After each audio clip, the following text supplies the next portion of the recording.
Hi friends, നമ്മുടെ ചാനലിൽ പുതിയൊരു വീഡിയോയ്ക്ക് എല്ലാവർക്കും സ്വാഗതം. അപ്പോൾ ഇന്നത്തെ വീണ്ടും നമ്മളിതാ റോസാപ്പൂവായിട്ടിട്ട് വന്നിരിക്കുന്നത്. അപ്പോൾ എന്താണെന്ന് വെച്ചാൽ ഞാൻ കഴിഞ്ഞ വീഡിയോ റോസ് പൂവിൻ്റെ വീഡിയോ ചെയ്ത സമയത്ത് പറഞ്ഞിട്ടുണ്ടായിരുന്നു.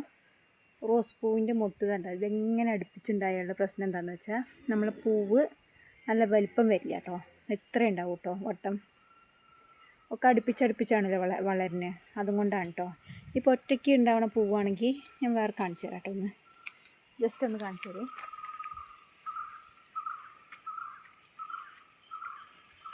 ഇപ്പോൾ ഈ ഒരു പൂവ് നോക്കുകയാണെങ്കിൽ നോക്കിക്കോ, ഇതിൻ്റെ ഒരു വട്ടം നോക്കിക്കൈ. ഇതിന് അത്യാവശ്യം വലിപ്പമുണ്ട് കേട്ടോ. അതേ സമയത്ത് ഈ ഒരു 3 നോക്കിക്കൈ കൂടി നിൽക്കുകയാണ് കേട്ടോ. അപ്പോൾ ഇതൊക്കെ അങ്ങനെ തന്നെയാണ് കേട്ടോ. പക്ഷെ നല്ല ഭംഗിയുണ്ട് കാണാൻ. അപ്പോൾ ഈ ഒരു പ്രശ്നം മാത്രമേ ഉള്ളൂ കേട്ടോ, അങ്ങനെ വിരിയണില്ല മാത്രം. എന്നാലും കുഴപ്പമില്ല കേട്ടോ, നല്ല ഭംഗിയുണ്ട്. കണ്ടത് ഇനി അടുത്ത ട്രിപ്പ് ഇതാ വിരിയാൻ വേണ്ടിയിട്ട് നിൽക്കുന്നുണ്ട് കേട്ടോ. കുറേ ഉണ്ട് കേട്ടോ. ഇപ്പോൾ ഞാൻ ജസ്റ്റ് ഒന്ന് നോക്കുമ്പോൾ തന്നെ ഉണ്ടോ, നല്ല ഭംഗിയുണ്ട് കാണാൻ. ഇങ്ങനെ വിരിയുമ്പോൾ നല്ല ഭംഗിയുണ്ട് കേട്ടോ. പക്ഷെ നമുക്ക് നല്ല വിരിഞ്ഞങ്ങോട്ട് കാണില്ല എന്ന് മാത്രം കേട്ടോ.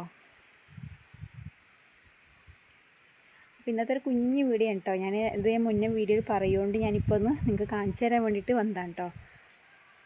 കണ്ടോ, നമുക്ക് ഇങ്ങനെ ഇടയ്ക്ക് മഴയും വെയിലൊക്കെ ലഭിക്കുന്നുണ്ട്. നല്ല പൂവൊക്കെ നല്ല ഉഷാറായിട്ട് വളരുന്നുണ്ട് കേട്ടോ. നമ്മൾ കണ്ടില്ലേ വളർത്തിയിരിക്കുന്നത് വെണ്ടക്കായ, നമ്മൾ കറിയിലേക്ക് ഉപയോഗിച്ച വെണ്ടക്കായുടെ ആ ഞെട്ടി ഭാഗം ഉണ്ടാവില്ല, പിന്നെ വാൽഭാഗവും അവ കളഞ്ഞെടുത്താണ് കേട്ടോ.